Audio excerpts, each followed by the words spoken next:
Michael Osterlink here, and I'm talking to Twyla Brase. She is the author of this new book, Big Brother in the Exam Room, The Dangerous Truth About Electronic Health Records. How you doing, Twyla?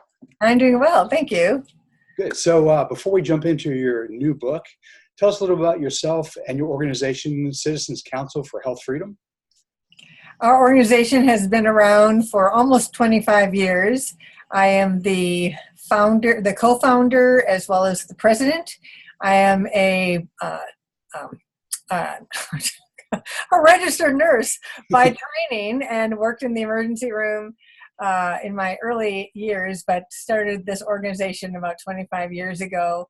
And our organization, Citizens Council for Health Freedom, is really all focused on the patient and centering everything about the patient, because if we didn't have a patient, we wouldn't need a healthcare system. And so we do spend a fair amount of time on privacy issues, because we look at that as a way to protect the patient. If you protect their privacy, you also protect their control over the medical interaction, not letting outsiders in. And so our mission is to provide and protect individual healthcare choices, individualized patient care, and your genetic and privacy rights. Awesome. And we're located in Minnesota, but we are a national organization and deal with a lot of different issues at a national level.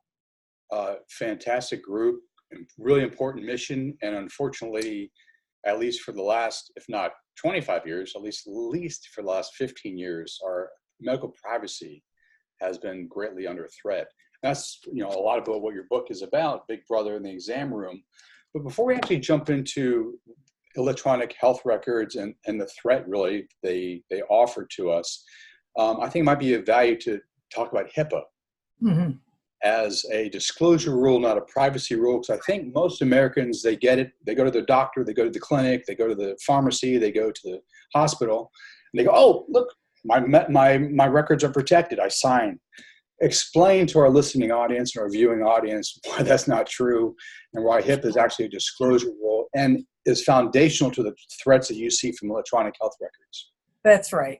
So HIPAA is what we consider one of the biggest deceptions ever foisted on the American public, because it's called the privacy rule. The form that you often sign is either the HIPAA privacy form, or it's called the Notice of Privacy Practices, that you acknowledge that you've received this notice. And most people just believe what those words say, and they don't actually look at the notice. But if they looked at the notice, what they would realize is that they have no privacy, that HIPAA gives access to all of these entities, your information, without your consent. And that was the purpose of HIPAA. It was also purposeful, I believe, to call it a privacy rule and to call it a Notice of Privacy Practices, when it's really a Notice of Disclosure rules. And it's really a Notice of Disclosure, data disclosure, and it's really a disclosure or data sharing rule. It's nothing to do with privacy except getting rid of privacy. Can you talk a little about the categories that allows people to disclose your healthcare information? Well, there are lots of different categories that are in the rule. I mean, the rule itself is more than 300 pages of 3-column, probably 9-point font. I mean, it's really laborious. But there are things that, individual people, would recognize. So, for instance, your information can be disclosed without your consent for treatment. And you might like that between your Dr. A and your Dr. B, but you might not like it for all sorts of other people who say, well, they're helping with the treatment, or they're a business associate of the person who's treating, all that sort of thing. So treatment, payment, healthcare operations. Healthcare operations is a definition that's more than 400, or that's almost 400 words long, and it's really just a list of activities not related to clinical care, not related to treatment, all these other business things like selling and buying of the business, or some research, or legal issues, or administrative issues, or analytics of the data. All that sort of thing is in healthcare operations. There's access for public health. There's access for law enforcement, access for administrative hearings, research. What were you saying? National security as well. National security, military, medical examiners, organ donation, which is really interesting, is that if, let's just say your mom is in the hospital and she's dying, well, the hospital can notify the organ procurement organization without your consent. They can come knocking on the door, walk into your mom's room as she's dying and ask you for her organs. And all of this happening without your consent. And that's one of the things people don't realize. But there's all sorts of reasons that they can have access without your consent, unless a stronger state law prohibits it. So Minnesota has a stronger state law. There are some, New York has some stronger laws. Florida has some stronger laws. Iowa has a few. Minnesota has the strongest one in the nation. And we have been having to protect it for about the last 5 years from the business community, who wants access to all of our data without our consent. Well, and that's actually a section of your book. You talk about big data and big business, and we'll get there, because a lot of threats to our privacy, that's one, the federal government is another. But so foundational, we talked about HIPAA as a disclosure rule, it's not a privacy rule. I think also foundational to the whole electronic medical records discussion is the National Patient Identifier. And I remember, my hero, Dr. Ron Paul, back in the day, would always knock it out for years, year after year after year after year. But where are we at with that number, identifier? Well, it's interesting that you should ask, because just a few days ago, the U.S. House voted very late in the night to get rid of or eliminate that prohibition on funding for the development of a national patient ID. And so it's been 20 years, essentially, that Congressman Ron Paul's activities have allowed us to be free of that number. And now the U.S. House, it was 205 Democrats and 41 Republicans that voted to get back to funding for the creation of this thing, this unique patient identifier that would link all of our medical records together without our consent. You'd never be able to have a fresh, unbiased second opinion.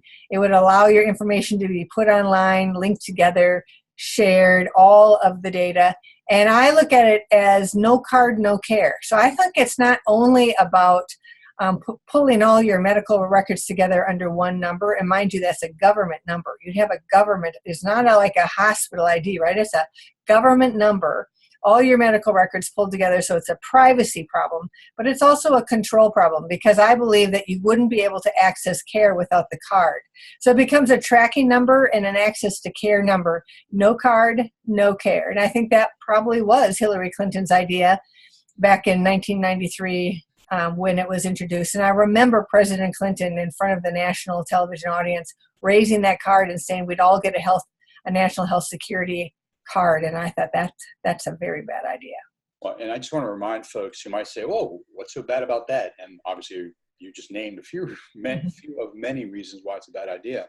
But for folks who now complain about Social Security, yes, and all the data breaches we're having, and how it's being used for stealing identities and for access to your information and financial information and other such things, this is comparable or even worse. Because, as you'll probably state in a few minutes, our medical records contain very, very private information about us, and we probably do not want a wide variety of people having access to it without consent. So we have HIPAA disclosure rule. Now, unfortunately, with what you just said, we have a national patient ID the prohibition was just removed in the House. No, only in the House. So now it has to go to the Senate, and our hope, and your listeners could certainly help with this, our hope is that the Senate will stop it. Senator Rand Paul is now in the Senate, and so I don't know what he thinks, compared to what his father thought when his father stopped it. But we would hope that maybe he might be instrumental in helping to stop it in the Senate. But I feel like it would be great for all of your listeners to contact Mitch McConnell, the Senate Majority Leader, and I have it on our Facebook page, the link to his, he doesn't have a number to call, although I'm sure you can find the number, but we have a link to the way that you can comment with him. And then we also have a link for President Trump, because President Trump needs to hear this, that this is actually a government ID, a new government ID number for all of your medical records, and that is a very bad idea. So we want to stop it at the Senate, and if all else fails, to get the president to veto it. Well, we'll make sure to include all that information you Wonderful. offered on our show notes, so people Thank can you. go through and find out and make those calls or emails or such. That sucks that we lost the House. Hopefully Rand Paul and some of his more libertarian allies can kill it in the Senate. That would be awesome. So we have a disclosure rule. We have the possibility of maybe losing that battle, but hopefully with your effort and others in a transpartisan fashion, we can kill the National Patient ID. Talk now just about the electronic health records and maybe the mandate. I think it was in the Obama administration, if I remember correctly, when the mandate came through, and about $30 billion in grants. Is that accurate number? Well, some actually say 36 or 37 billion. Kind of depends on how you want to count it. And it's both for the electronic health records and for the state health information exchanges that are meant to link all of your records together into a national medical record system. So talk to us about why that's a problem. Okay. So the electronic health record is not what people think that it is. So a lot of people, they walk into their the doctor's exam room, and they see that computer. And there are people who are definitely bugged by it, right? Because no longer is the doctor or the nurse or whomever looking at them when they talk to them. Now they're looking at the computer. Sometimes they just see the back of the doctor's head, and there are questions being asked, and you're being asked to give information that may or may not have anything to do with your visit, but it's all being put into the record. And sometimes they'll go through the medication list with you, and those medications are 10 years old, and they still think it looks like they're current. So you're finding that there's all this bad information in the electronic health record. But my point about writing the book is that there were electronic health records that worked for the patient and the doctor before the Obama administration and the Democrats in Congress mandated that all of us have this electronic health record, or the doctors and the hospitals who don't have it will get penalized for every Medicare patient that they see. They'll receive a financial penalty unless they buy and use this electronic health record.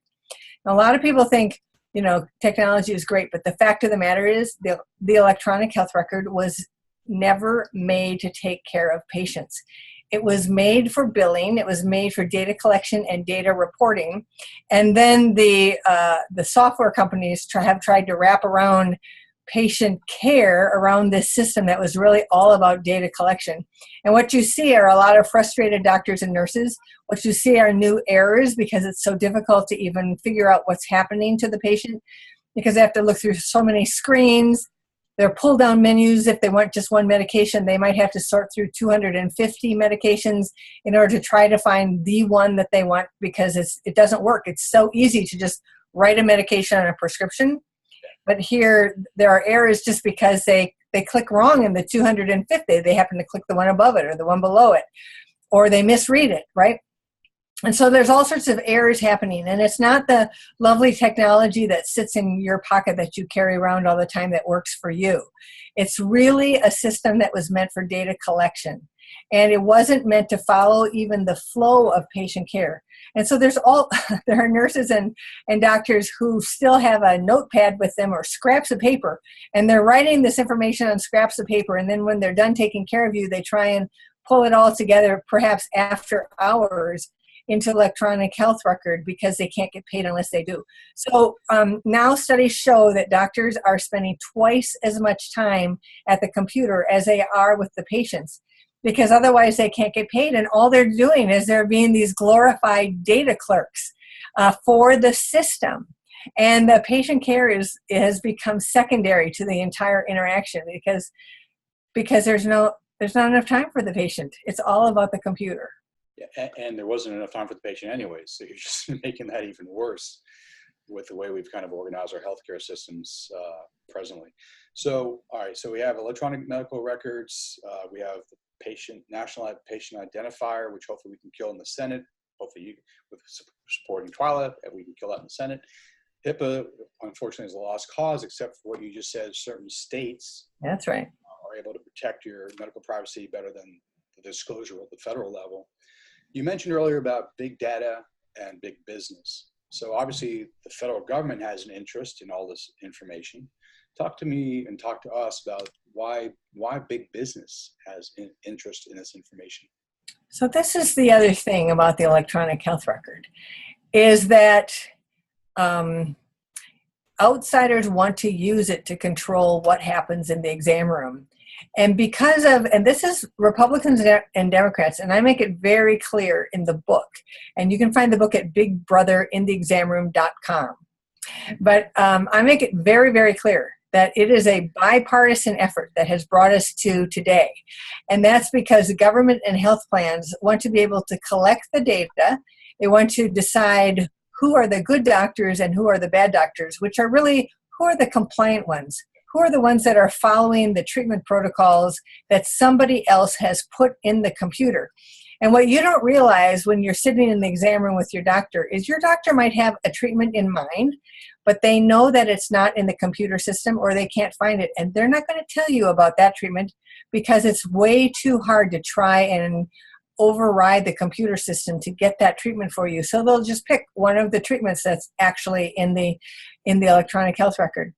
And that's why one of the people that I quote in the book talks about the electronic health record as a command and control system, because every dollar that's spent in healthcare today is run through the computer, and every treatment decision is run through the computer, and only what they can check, this treatment or that medication or whatever, is available to the patient. And outsiders are putting those limits in the computer to control the doctor. So, your question about big business, well, big business is the health plans who want to limit what the doctors can order. It's the employers who also want to limit what's available and to try and control the cost of coverage for their employees. And then there's the entire data industry for whom this is just a huge boon. The data industry, for instance, are like the electronic health record systems or the data analytics firms or the population health management systems, or all of these who use all of this data. And for them, your data, my data, is gold. And it's how they're making their money. I think it was United Health Group, I know it was United Health Group, but I think it was maybe several months ago where they came out with their statistics about how much money they're making just in their data division, which is Optum. And I believe it was 8.1 billion just in their data. Yep. And that's where their money is coming from. As a matter of fact, health plans are trying to push the rationing of care and the payment of care onto the doctors and the hospitals so that they would give the doctors and the hospitals a certain amount of money, a lump sum payment, and then the doctors and the hospitals will ration the care. And the health plans, the only thing that they'll be doing is distributing dollars and distributing data. And so this is actually where they're moving. They're moving to no longer be insurance companies, to no longer take any risk for your care, but to be the ones that get all the money and all the data and make the money off of that and control the doctors, and by divvying out the dollars to the doctors in the hospitals. All of that's coming out of the Affordable Care Act. And it would be complicated to say how, but there is something new that's been created by the Affordable Care Act called an accountable care organization. They want to give these accountable care organizations lump sum payments. They're the hospitals, and they're a combination of the hospitals and the clinics, and then have the rationing of care happen there. You mentioned command and control. This sounds like the worst of command and control in various aspects of the medical care or healthcare systems. And unfortunately, the technology as it is, it's consolidating it all together. And I love technology, but not being used against us and our choices in the market for our own health and wellness. So you've laid out the problem really clearly. Big brother in the exam room. What can citizens do to protect themselves? So I knew that individuals would need something to do after they read the book. Yeah. And so in the very final section of the book, there is a chapter called, Steps Back or Action Steps Back. I can't quite remember which one it is, but I know it steps back to patient privacy, safety, and freedom. And there are 4 categories. There's members of Congress. So there's action steps for members of Congress. Action steps for state legislators, including enacting their own real privacy laws. There's action steps for practitioners, and there's another column of action steps for patients. I think there's 41 or 42 action steps for patients, and you don't have to do them all. What I wanted to do is give a list so that people could go through the list and say, oh, I can do that, or I can do that, and I can do that. And so for one of them, it's not signing the HIPAA form. And there's a whole section all about how HIPAA doesn't protect your privacy. We'll make it all very clear for you how this isn't what you think it is. And so that's an easy thing to do, although I say that, but in fully well knowing that some people have been denied access to care when they refuse to sign the form. And that is something that we are working with the federal government on. We've made them aware of this situation, and they put out a request for information on this very thing, asking what happens when patients refuse, asking doctors and hospitals to say, what happens? What do you do when patients refuse? So we know that they're aware of it. We know they're working on it, and we hope that we will solve that problem. But in the meantime, refuse to sign the form.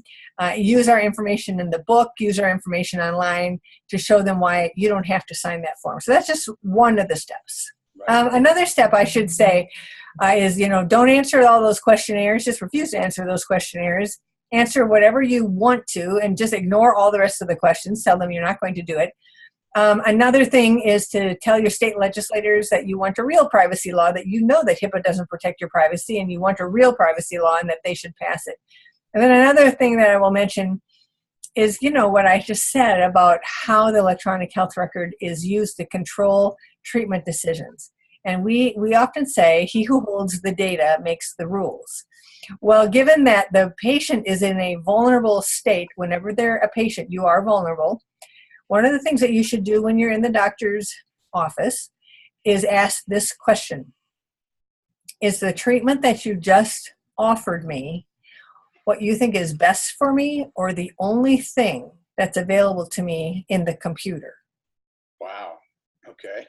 And that will bring them up short if that's not true. It'll cause them to lie if it is true, but they don't want to tell you, right? But at least ask the question. And they know this problem of practice protocols and how they're only supposed to follow these certain practice protocols. So ask them that for your own protection and for their own ethical conscience. Good. I love that. And the other 39 as well. Let me encourage folks to check out your book, Big Brother in the Exam Room, The Dangerous Truth About Electronic Health Records. Where can people find your book, as well as learn more about the Citizens Council for Health Freedom? So our organization's website is cchfreedom.org. We also tweet, and I tweet at my name, Twyla Brase. We have Facebook for me, and we have a Facebook for the organization. And in addition to that, the book can be found at bigbrotherintheexamroom.com. bigbrotherintheexamroom.com. And for those who are just kind of wondering about it, it has gotten 4 awards, I'm happy to say. So 2 finalists and 2 winners. So